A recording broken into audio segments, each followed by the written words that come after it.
Bonjour tout le monde, bienvenue au premier live de la COPS en direct de ICE 2023. On est vraiment content de faire cet événement-là ce soir dans le but de vous partager un petit peu nos coups de cœur, nos impressions depuis notre arrivée hier.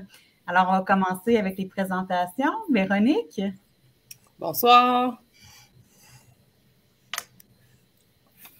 Mélanie? Oui, Mélanie. Bonsoir. Bonsoir. Et je suis Jessie, donc secrétaire du conseil d'administration de la COPS. Véronique, si tu veux te présenter un petit peu plus en détail et qu'est-ce que la COPS? Oui, en fait, je suis Véronique Kelisa, directrice générale de la COPS depuis le mois d'octobre dernier.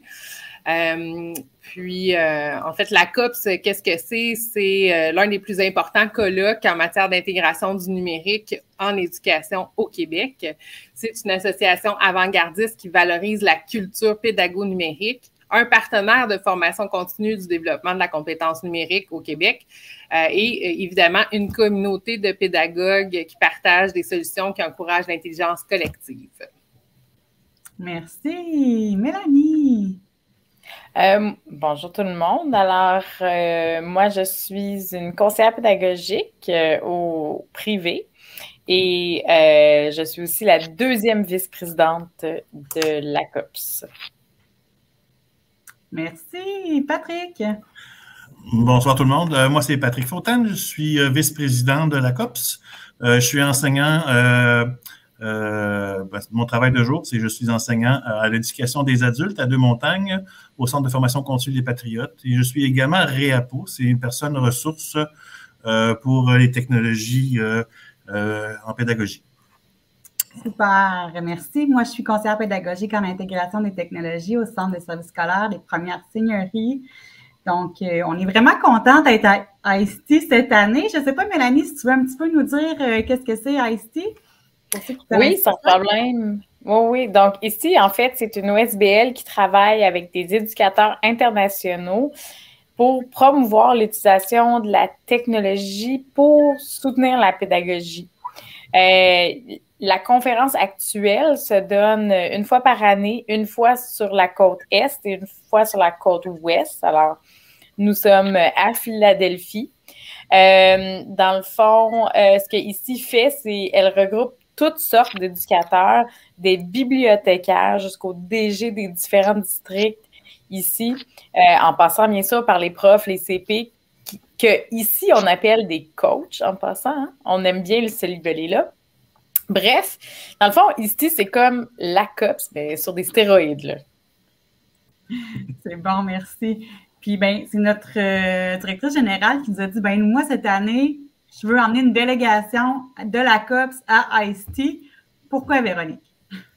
L'objectif, c'était vraiment de s'inspirer du meilleur, puis quoi de meilleur que le plus gros événement en Amérique du Nord en matière d'intégration du numérique.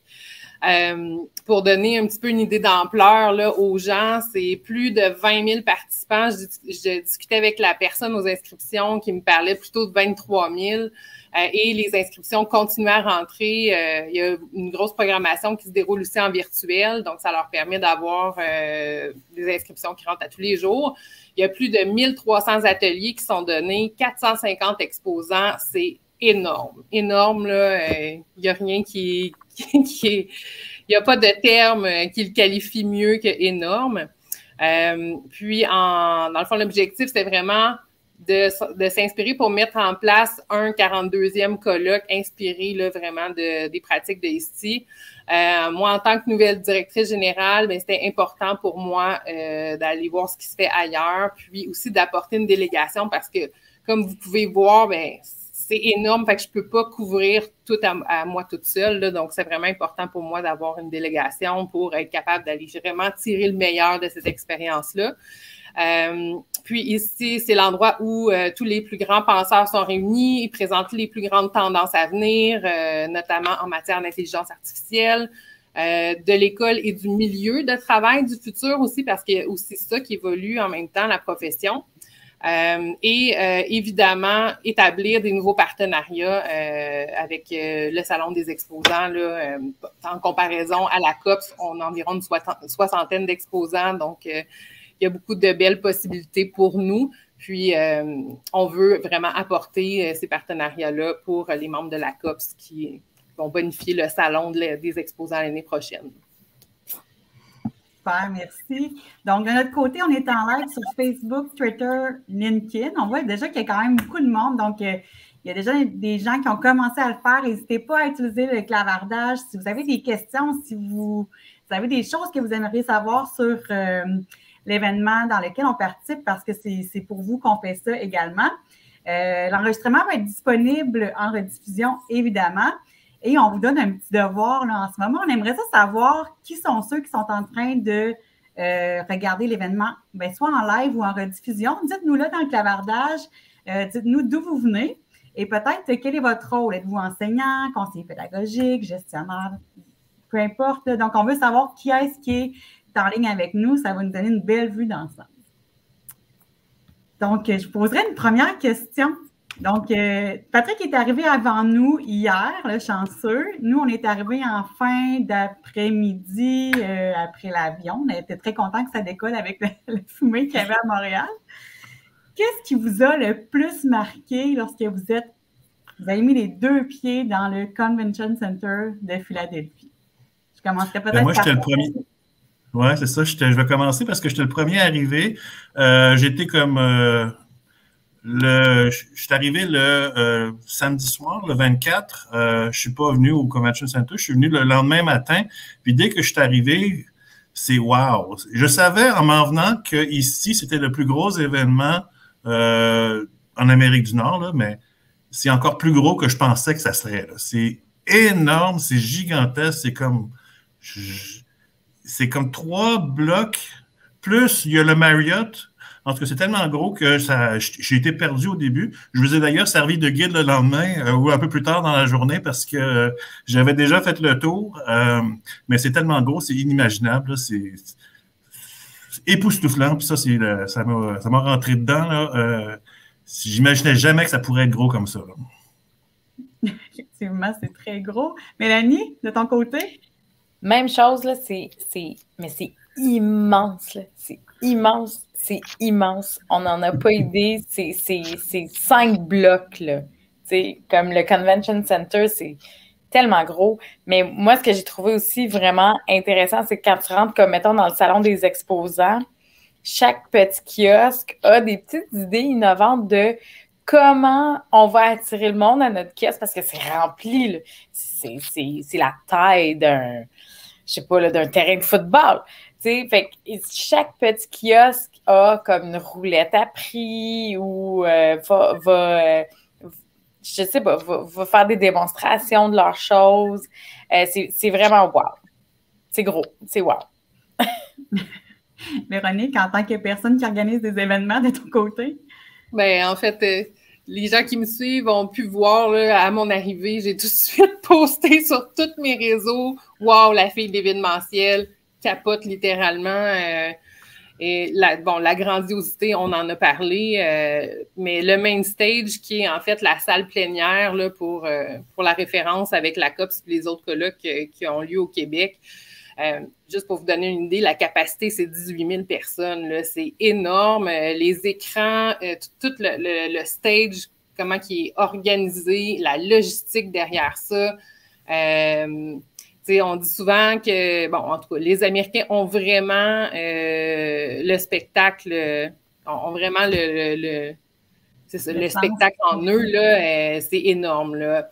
Et puis, au niveau aussi de l'orientation, j'ai trouvé que tout était super bien affiché. On voit tout de suite là, où on doit se diriger. Il y a un système de navette aussi qui est mis en place avec tout l'ensemble des hôtels avoisinants.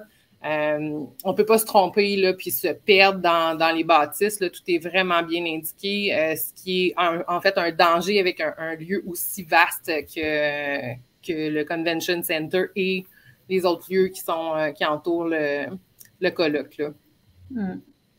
moi, ce qui m'a marqué aussi, là, c'est sûr, la grosseur, on ne s'attend pas à ça. Hein, tout le visuel qui vient avec, c'est wow.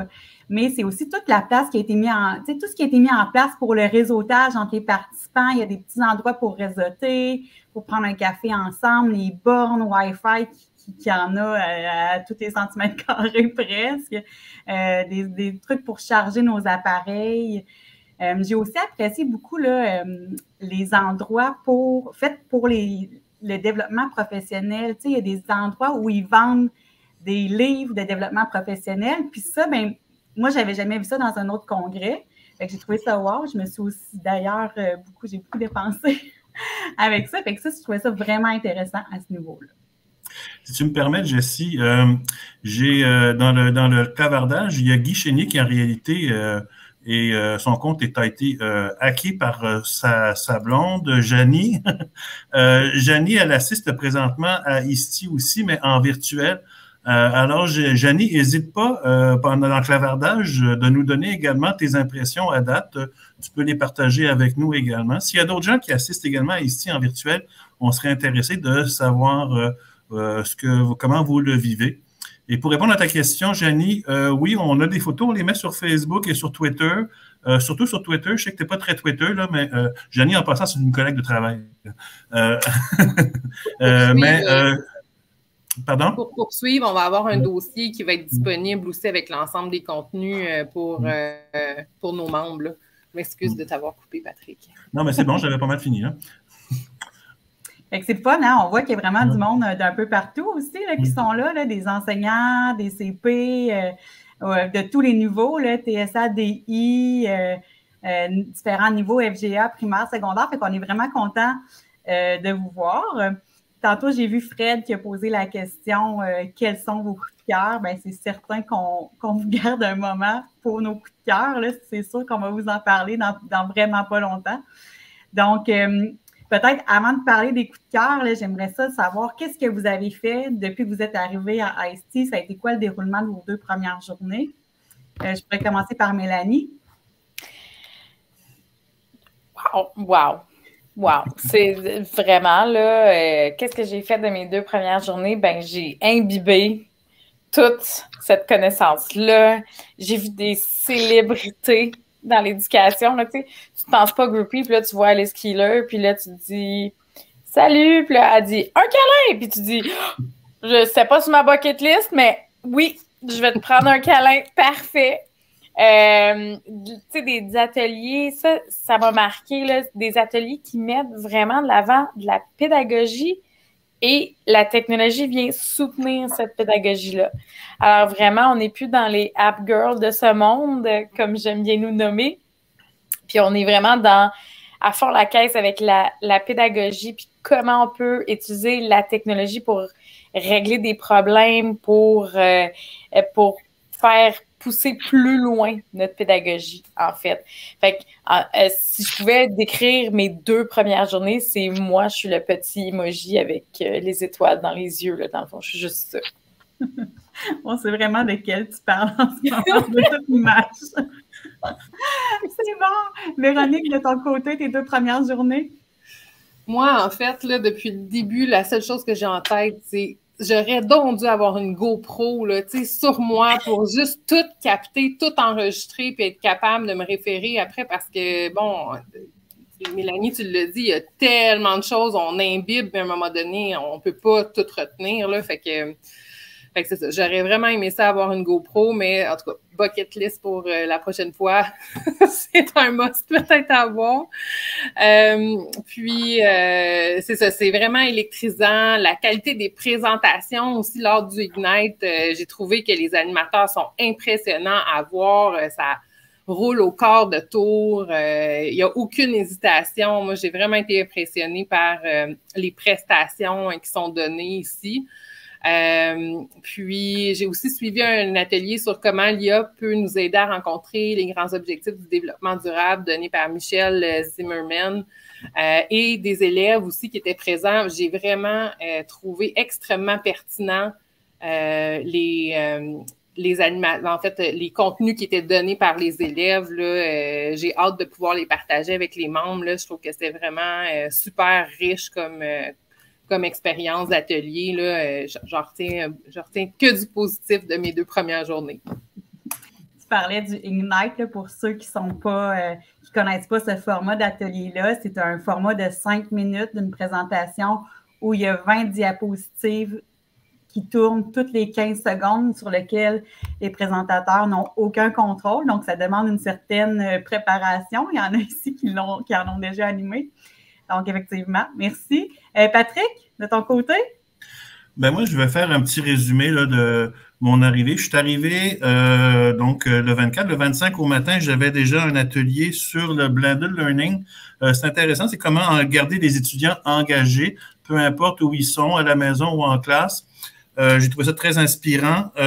Ensuite, ça a été, vous êtes arrivés, puis on a eu la conférence d'ouverture, puis on va s'entendre, c'était écœurant, c'était vraiment wow. Puis aujourd'hui, j'ai assisté à un atelier sur... il y avait le Ignite ce matin. J'avais prévu quelque chose à mon agenda, mais Jessie m'a convaincu d'aller voir le Ignite. Je ne regrette pas, c'était vraiment extraordinaire.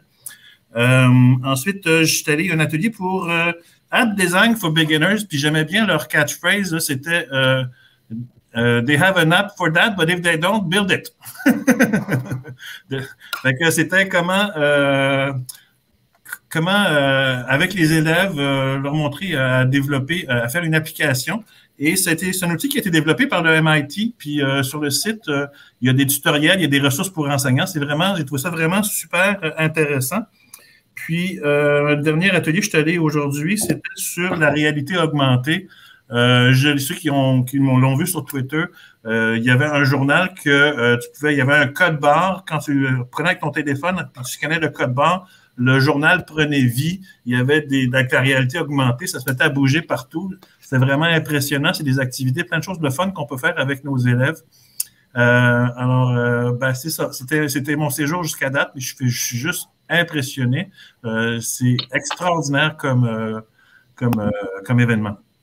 Oui, vraiment. Hein? Moi, c'est ce que j'ai... Tu sais, quand on est rentré la première journée, pour vous mettre en contexte, on rentre, puis la première chose, qu'est-ce qu'on voit, c'est qu'on se fait offrir des petites crèmes glacées italiennes.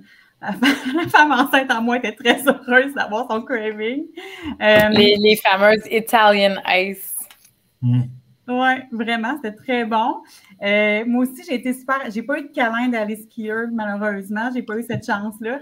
Mais c'est impressionnant de voir tout ça qu'on suit sur les réseaux sociaux depuis des années, mais de les voir là comme participants, comme animateurs, tu sais, les Eric Kurtz, tu as parlé d'Alice, comme si c'était mon amie Alice, Matt Miller, Holly Clark qui sont là. Tu sais, il y en a beaucoup, puis les ateliers, ça reste inspirant. Dans le salon des exposants, sont là aussi pour donner des petites sessions. Donc, ça, c'est super intéressant. De mon côté, là, j'ai participé, c'est sûr, à la conférence d'ouverture, on pourra en reparler. Ignite, j'ai convaincu Patrick de venir. Puis, j'ai eu un atelier sur le portfolio numérique. C'était très intéressant. Il proposait 3 outils à utiliser avec les élèves, mais de laisser le choix à l'élève de l'outil. Des fois, en tant qu'éducateur, enseignant, on peut dire, ben nous, on fait telle activité avec tel outil, mais d'avoir une flexibilité pédagogique, puis de dire, ben cette présentatrice-là utilisait soit Book Creator, Wakelet ou Google Sites. Fait que c'est donner le choix à l'élève avec quoi il est à l'aise. Et j'ai eu un atelier avec Eric Kurtz sur l'accessibilité des outils Google que j'ai aussi très apprécié. Bien, merci pour votre partage. On est rendu, Fred, on va répondre à ta question. On est rendu là. Je pense ça. Si on parle des coups de cœur de notre séjour jusqu'à maintenant, Véronique, de ton côté? Moi, en fait, j'ai eu vraiment un petit coup de cœur. C'est pas un gros coup de cœur parce que le gros coup de cœur, c'était vraiment la grandiosité. Je reviendrai pas là-dessus. Puis la conférence d'ouverture aussi. Puis comment ces gens-là, en fait, c'est des superstars qu'on voit sur le stage. Mais le coup de cœur dont je veux vous parler, c'est un atelier qui s'appelait Couple Therapy. Ça traitait sur les enjeux entre les directions puis les conseillers pédagogiques puis comment améliorer la relation entre les deux. Il apportait plusieurs solutions simples pour améliorer la communication puis rendre le travail plus efficace. Puis je trouvais que c'était vraiment pertinent puis intéressant pour nous. Sinon, ben, le salon des exposants, c'est vraiment un must, là. C'est énorme. Dans le fond, tous les plus grands de ce monde y sont. Il y a un kiosque de Meta, on a un kiosque de Samsung. Fait que c'est tous des partenaires, comme je disais tantôt, qu'on essaie de solliciter pour qu'ils viennent à la COPS, puis qui développent des outils pour le Québec. Fait que ça fait un petit peu le tour de mes petits coups de cœur. Je crois que vous avez aussi des coups de cœur. Patrick, quels sont-ils? Ben moi, mon gros coup de cœur, ça a été la conférence d'ouverture. J'en reviens encore juste pas comment c'était gros.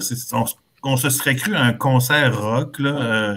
Il y avait combien de personnes qui ont dit 18 000 personnes qui assistaient à la conférence d'ouverture? Hey, imaginez 18 000 personnes à une conférence d'ouverture.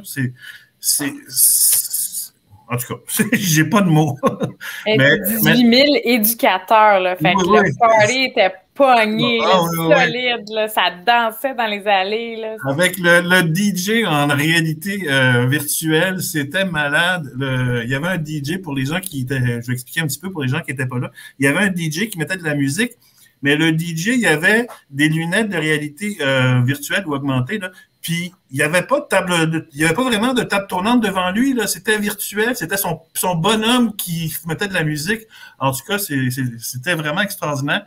Puis, les gens qui animaient, qui ont fait des interventions à la conférence d'ouverture, c'était vraiment passionnant, c'était intéressant.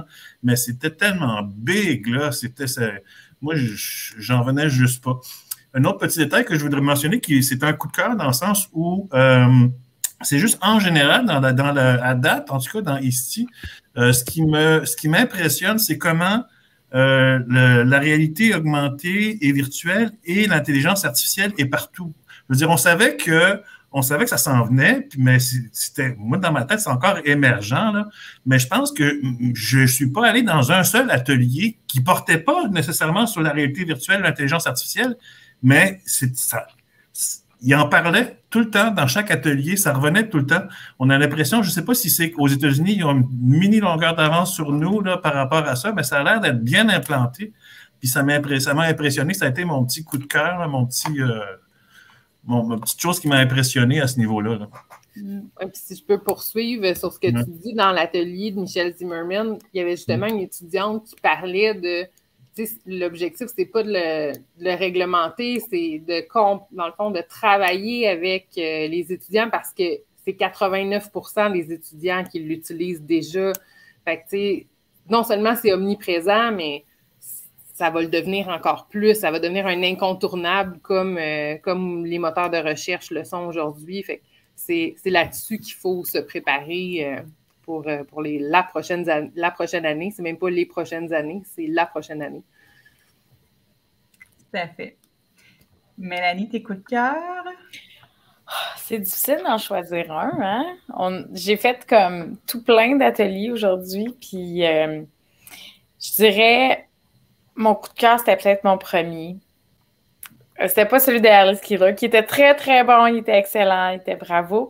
Mais c'était un atelier avec Kenneth Shelton, qui était un enseignant qui il venait parler un petit peu de comment soutenir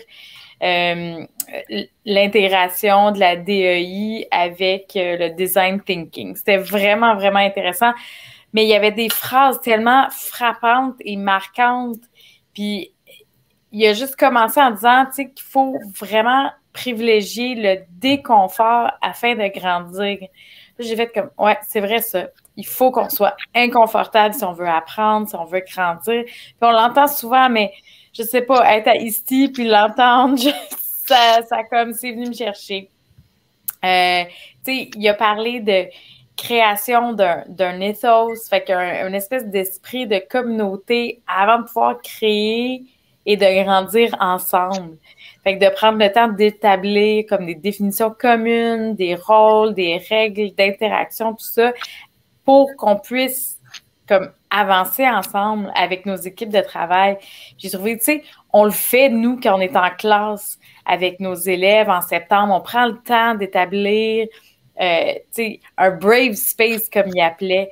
pas un safe space, mais un brave space, un espace où on peut être brave, où on peut avoir du courage. Fait qu'on n'est pas en sécurité, parce qu'on est en sécurité, on n'apprend pas.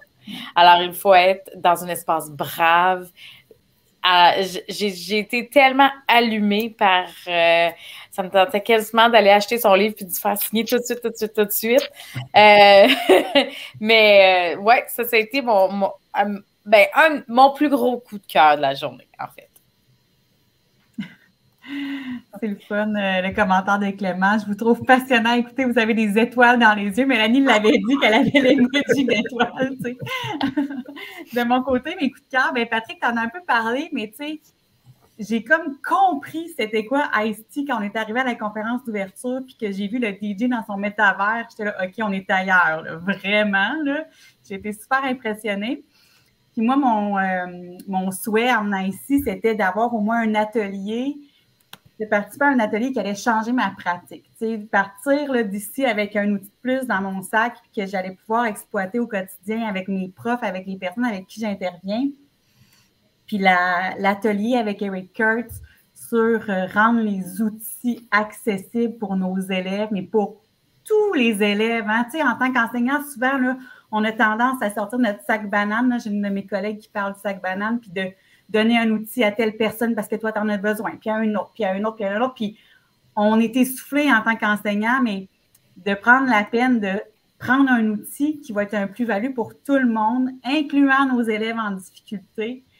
Ça, j'ai vraiment trouvé ça wow. Puis de penser aussi aux élèves avec une déficience intellectuelle, là, c'est rare qu'on a des ateliers qui vont toucher cette clientèle-là.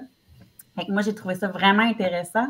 Donc, je suis sortie de là avec des nouvelles idées, mais plein de pratiques à exploiter en classe. Puis comme tu le disais, Mélanie, pas nécessairement c'est pas une liste d'applications ou une liste d'extensions, mais plus des pratiques. Tu sais, comment exploiter un outil comme le Chromebook pour le rendre accessible pour tous. Ils ont tellement à offrir ces outils-là, mais on en connaît très peu, on n'a pas le temps de les exploiter. Fait que d'avoir la chance d'avoir quelqu'un qui nous montre ça, j'ai vraiment apprécié. Donc, peut-être pour continuer, dans tout ce qu'on a vécu, tu sais, ça fait un petit peu plus de 24 heures qu'on est là, mais on dirait que ça fait une semaine déjà. Si vous aviez une phrase ou une idée, tu sais, qui vous a marqué depuis que vous êtes là, c'est quoi? Je vais peut-être faire l'inverse si je commence par toi, Mélanie. Il y en a tellement. Suivez-nous sur notre fil Twitter. Je pense qu'on va commencer un entendu à Ice-T hashtag, là, je sais pas, là. Mais c'est celle d'aujourd'hui. Il y en a eu une hier, mais je sais pas, celle d'aujourd'hui, elle m'a marqué tout autant, là. Nos élèves qui sont en maternelle 5 ans vont prendre leur retraite en 2088. Donc, arrêtons de parler de compétences du 21e siècle. OK? On est déjà rendu à un quart de ce siècle-là. Est-ce qu'on peut parler de compétences qui vont perdurer jusqu'au 22e siècle, plutôt? Mais oui, premièrement, c'était un petit coup de vieux, là, mais bon. Mais après ça, juste l'idée de dire comme, ouais, c'est vrai, toutes les stratégies qu'on a appris, nous, au début des années 2000 pour interagir avec la technologie puis avec l'Internet, en ce moment, ils fonctionnent plus. Il faut les redéfinir, il faut recommencer à zéro, il faut effacer le tableau puis recommencer là, quasiment. Avec ça, j'ai trouvé ça vraiment intéressant comme idée. Puis ça m'a marqué, là, le 2088. Puis je sais pas si Véronique va dire l'autre de hier, là, fait que je veux pas trop voler le punch si c'était celle-là. Fait que je la laisse à Véro. Merci, Mélanie. Ben, je vais poursuivre. En fait, il y en a deux, moi. La première chose qui m'a complètement frappée et de plein fouet, c'est lors de la conférence d'ouverture, quand ils ont parlé qu'il faudrait gérer des équipes hybrides et qu'ils ne parlaient pas d'équipes hybrides en présentiel et en virtuel, mais bien d'équipes hybrides composées d'humains et d'individus intelligence artificielle qui aurait vraiment un profil spécialisé dans un champ d'expertise précis. Ça m'a vraiment jeté en bas de ma chaise. On dirait que je ne l'ai pas vu venir, en fait, c'est ça. Puis le gestionnaire de demain, c'est à ça qu'il va être confronté. Puis, ça va être des équipes de travail qui vont être composées vraiment d'entités complètement différentes de ce qu'on voit aujourd'hui, là. Fait que, puis, tu sais, il parlait aussi d'intelligence artificielle ou d'intelligence augmentée. Fait que, tu sais, l'intelligence artificielle devient un peu l'extension de l'intelligence humaine, là. Fait que il y a cet élément-là qui m'a vraiment frappé. Puis, lors d'un atelier sur le micro-learning, reduce the noise. Arrêtez de mettre plein de textes, réduisez, parce que l'individu, l'apprenant de demain, il n'est pas capable d'avoir des longs textes, des longs paragraphes. Il faut que ça soit très, très, très concis. Une compétence, 30 secondes, puis que c'est ça, que ça voyage au quart de tour. Puis même, moi, c'est une pratique que j'ai constatée dans mon rôle de gestionnaire parce que j'ai eu à coacher des jeunes diplômés qui sortaient de l'université. Puis quand ils me rendaient un travail, c'est un travail de 15 pages. Mais nous, en tant que gestionnaire, on n'a pas le temps de lire du 15 pages puis du 20 pages. Je parle pas de travaux en lien avec les enseignants puis les conseillers pédagogiques, mais vraiment d'autres types de compétences. Fait que, tu sais, ça doit, pour un gestionnaire, disons comme moi, ça doit tenir sur une page, là, puis que ça soit vraiment très concis, qu'on soit capable de cibler l'idée en un seul coup d'œil, puis qu'on puisse cerner l'information. Fait que ça, c'est vraiment quelque chose qui va être de plus en plus présent, je pense, dans les prochaines années également, là. Vraiment. Tu sais, c'est arrivé là, de plein fouet pour presque toute la communauté éducative en novembre 2022 quand ChatGPT est arrivé, mais c'est là depuis un bon moment. C'est juste que maintenant, c'est accessible à tous. Donc, ça ne sert à rien de le mettre de côté, de le bannir, mais il faut vraiment penser à éduquer. Comment on peut l'utiliser dans notre travail pour maximiser notre efficacité, comment les élèves peuvent l'utiliser, parce que ça va être important de le montrer à nos élèves aussi. C'est leur futur outil principal, probablement. Mais tu sais, dans le fond, un peu comme Wikipédia est arrivé comme une bombe en 2003, 4, 5, 6, je ne me rappelle plus trop. Là. Mais à quel point on n'avait pas le droit d'utiliser Wikipédia, c'était pas fiable, il ne faut pas l'utiliser. Puis aujourd'hui, est-ce qu'on pourrait imaginer faire une recherche sans avoir comme tremplin Wikipédia? Non. Mais tu sais, Véronique, tu mentionnais que des intelligences artificielles comme partenaires de travail, je pense qu'on va peut-être en avoir un aperçu demain matin avec le Tuesday Main Stage. Une des animatrices va être un personnage d'intelligence artificielle, Clara, puis le Clara, le AI, là, c'est pour Artificial Intelligence. Là. Mais en tout cas, j'ai bien hâte de voir ça parce que ça va vraiment, elle va avoir une apparence physique, là, elle va parler. Là. En tout cas, j'ai bien hâte de voir. Là, ça va, à mon avis, nous donner un aperçu du monde de demain là, ou dans pas longtemps. Là. Oui, demain très proche. Demain très, très proche. Puis, c'est ça, tu sais, j'ai vu aussi une partie seulement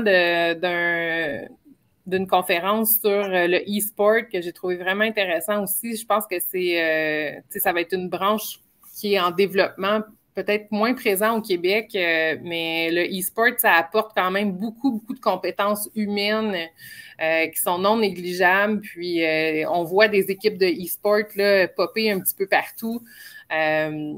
Parlait de compétences comme la stratégie, le travail d'équipe, c'est toutes des compétences humaines qu'il va falloir développer dans le futur pour se différencier de l'intelligence artificielle. Ouais, c'était vraiment intéressant. J'ai hâte à demain. Ça risque d'être vraiment pertinent aussi. Là. Puis toi, une des questions qu'il posait hier, excuse-moi Patrick, une des questions qu'il posait hier, c'est juste pour faire du pouce, c'était qu'est-ce qu'un humain peut faire? Qu'est-ce qui différencie nos actions, nos compétences de ceux de la machine? Qu'est-ce que nous, on peut faire? Puis d'aller développer ça chez nos élèves plutôt que juste parler de produit final, mais plutôt parler de processus, de comment on se rend là, comment on fait notre jugement critique, comment on travaille. Mais oui, Jessie. Oui. Non, mais ça, Jessie, ta phrase que tu as retenue, toi? Ben moi, c'est plus une pratique qu'une phrase que j'en avais jamais entendu parler. J'ai trouvé ça vraiment intelligent et intéressant.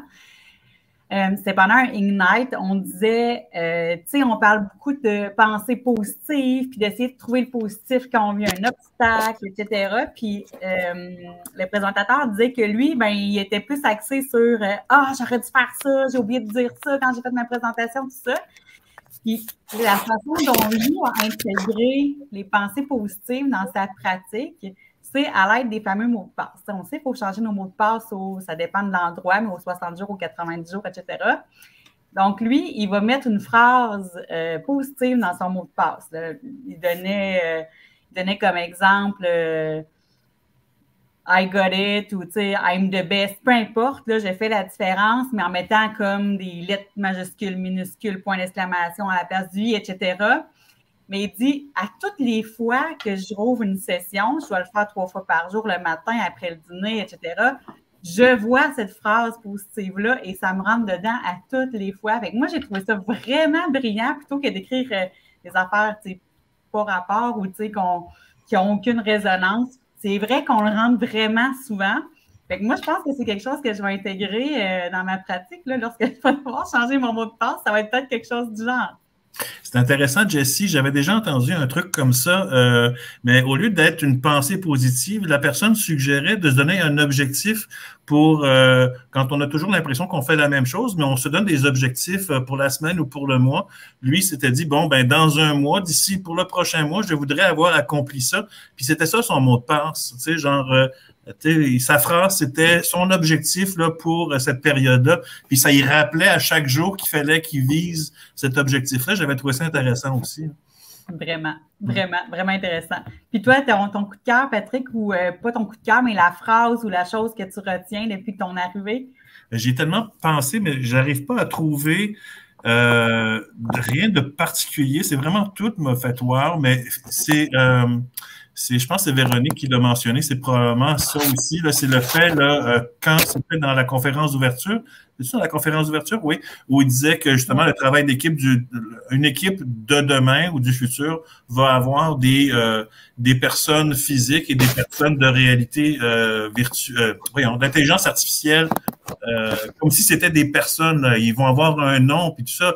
Puis toi, Jobin, c'est l'intelligence artificielle, qu'est-ce que tu en penses? En tout cas, ça m'a comme un peu flabbergasté, mais c'est vers ça qu'on s'en va, puis ça donne un petit coup de poing de réalité là, quand on entend des choses comme ça. Là. C'est beau, hein? On a une belle question dans le clavardage. Je pense que c'est pour ça qu'on vient à ici. Comment ici pourrait changer votre approche du prochain congrès de l'ACOPS? On dirait que je poserais cette question-là à toi, Véronique. Comment ici pourrait changer l'approche pour le prochain colloque? Bien, l'approche, c'est sûr qu'il y a des choses qui vont changer. Le modèle d'ici, la gestion de 23 000 participants versus la COPS, je prends juste l'exemple de l'horaire. Nous, à la COPS, chaque personne a son horaire déterminé, mais à ISTI, c'est pas ça. On doit s'inscrire lors du processus d'inscription à un atelier main sur les touches par jour. Puis ensuite, il faut choisir au travers 250, 300 ateliers qui sont offerts par jour. Puis il faut gérer notre conflit d'horaire nous-mêmes. Des fois, on va se mettre... on va mettre dans nos favoris 3 ateliers sur la même plage horaire parce qu'on ne sait pas s'il va y avoir de la place. Fait que ce qu'on se disait, c'est que c'était peut-être une manière un peu anxiogène de s'inscrire, mais il y a quelque chose à apprendre là-dedans au niveau de l'offre d'atelier qui est peut-être intéressante pour nos congressistes, c'est-à-dire d'être plus flexibles dans leur choix d'atelier à la dernière minute. Je ne sais pas si on est capable de mettre ça en place ou de réfléchir à une façon de faire pour rendre, disons, l'horaire plus flexible, mais moi, c'est quelque chose que je retiens qui est quand même relativement positif sur le terrain parce que ça fait en sorte que les mouvements de foule ne sont pas tous en même temps aux mêmes endroits. Là. On a une certaine fluidité durant la journée, les gens se promènent un peu partout en tout temps. Ça amène aussi beaucoup d'achalandage au salon des exposants, moins de temps mort pour eux, qui dépensent quand même beaucoup d'argent et d'énergie à venir à la COPS, puis qui s'attendent quand même à avoir des gens sur place qui viennent les voir. Fait que, c'est intéressant pour eux d'avoir cette fluidité-là, peut-être tout au long de la journée. Mais c'est vraiment mon opinion personnelle là, à venir à date là, au niveau de la logistique puis de tout ce qui entoure ça.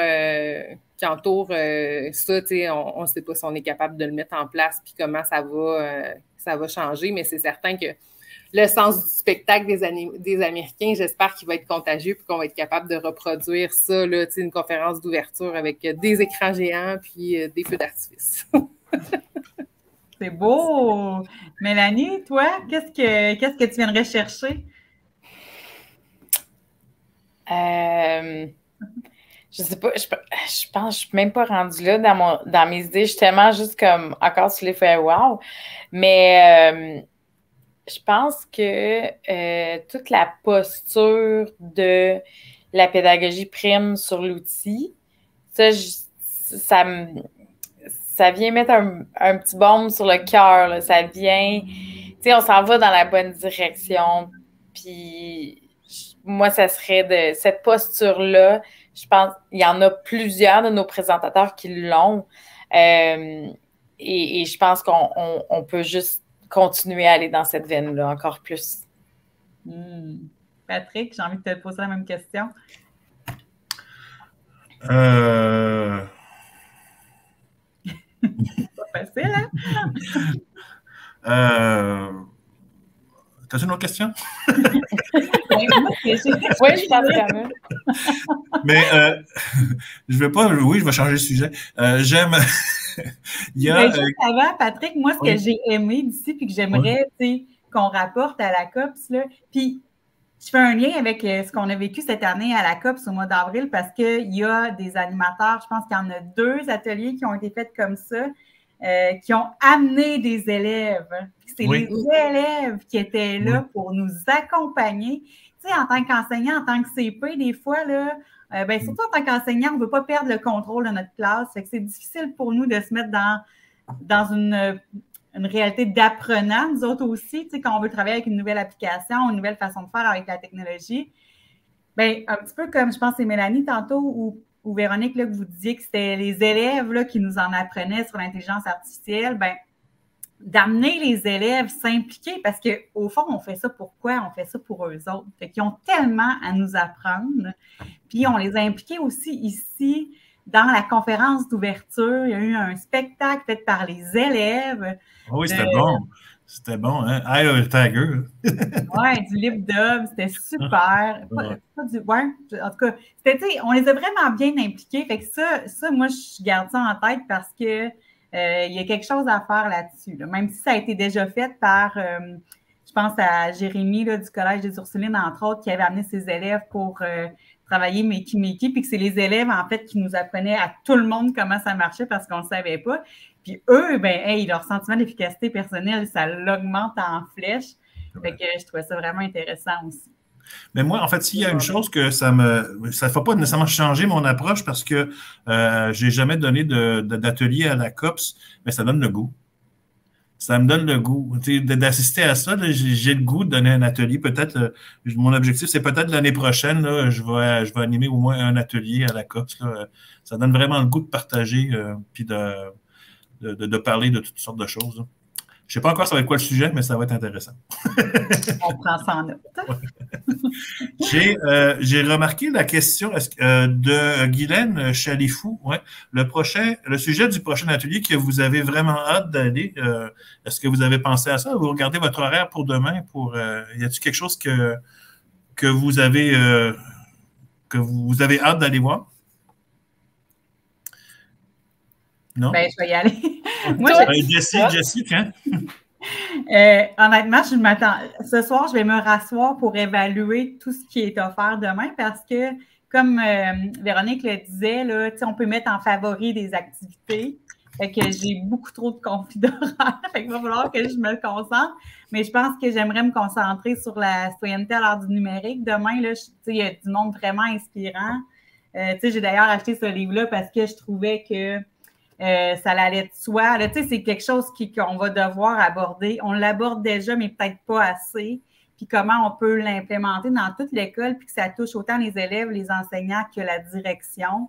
Je pense que ça va être quelque chose là-dedans demain. Là. Moi, en fait, c'est de poursuivre dans le salon des exposants. Là, je m'étais donné 450 exposants. J'avais 3 jours et demi. Là, faites le calcul. Ça fait beaucoup de monde avec qui jaser par jour.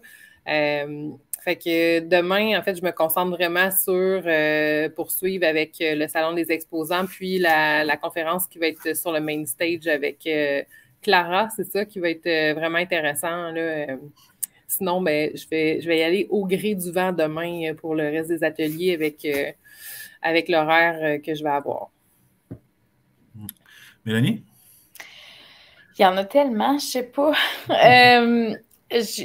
Aussi, ils ont comme 2 petites zones vraiment intéressantes que j'ai juste comme zioutées de loin. Mais il y a une zone de découverte, discovery, où on peut aller tester différentes choses, puis aussi une zone de réalité virtuelle où on peut aller vraiment vivre l'expérience d'être dans une classe de réalité virtuelle et tout et tout. Fait que ça, je veux vraiment, vraiment aller là demain. Mais sinon, je retrouve un atelier sur comment créer des histoires personnalisées et tout via des mini-documentaires, etc. J'ai vraiment tout. J'ai hâte à tout. C'est demain aussi, What the Sheet. Il y a un atelier demain, je pense, qui s'appelle What the Sheet. C'est surtout sur... Google Sheet. Oui, c'est sur Google Sheet, mais vraiment plein d'applications qu'on peut utiliser via Google Sheet. Là. Moi, ceux qui me connaissent savent que je tripe sur les tableaux Excel puis les tableaux Google Sheet. Fait que ça risque d'être vraiment pertinent pour mon travail. Moi, de mon côté, la journée de demain, je pense que c'est celle qui m'excite le plus. Là, si ça répond à mes attentes, ça va être ma meilleure journée demain. Le matin, je me promets d'aller voir davantage le salon des exposants parce que j'ai vraiment pas eu beaucoup de temps. Mais en après-midi, j'ai un atelier Social Skill Domain and Scenario Development for the Implementation of Virtual Reality. Fait que c'est la réalité virtuelle dans le développement des habiletés sociales. Fait que je trouve ça super intéressant. Je pense qu'il y a Amélie qui est avec nous encore, là, qu'on pourra s'en reparler, qui est une enseignante en intégration sociale. Il y a également l'atelier Talk Tech to Me, 5 Ways to Drive Student Engagement. Ça a l'air super intéressant. Et finalement, en dernier, il y a le Watch Party, Reimagine Education, Join Us for the Watch Party. Ils vont nous partager des histoires d'éducateurs dans différentes écoles qui ont réimaginé l'éducation avec leurs étudiants. En tout cas, j'ai bien hâte de voir ça. Ça a l'air inspirant comme histoire. Alors, j'ai bien hâte, puis on va avoir un autre live demain, tout le monde, hein? On va vous en reparler.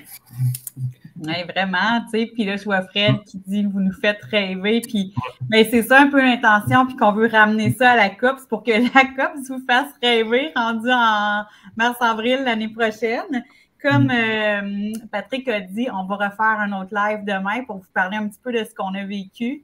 On a des beaux sujets là, à aborder. Ça va être aussi à 8 heures. Si vous avez des questions à nous poser ou des choses sur lesquelles vous aimeriez qu'on investisse dans la journée de demain, n'hésitez pas à l'écrire dans le clavardage, même si vous réécoutez ça en rediffusion, ben nous, on va quand même voir vos questions. Fait que ça va nous faire plaisir de répondre à ça demain. Donc, on vous donne rendez-vous demain à 8 heures. Puis, bien, merci pour votre présence, votre participation. C'est super motivant de vous savoir là. C'était le fun. Ça a été super le fun. Ça a été hyper interactif. Vous avez été actifs dans le clavardage. Ça a été le fun de vous avoir avec nous. Puis je vous rappelle qu'il va y avoir un beau dossier avec tout l'ensemble des contenus de tous nos ateliers qui va être disponible pour nos membres.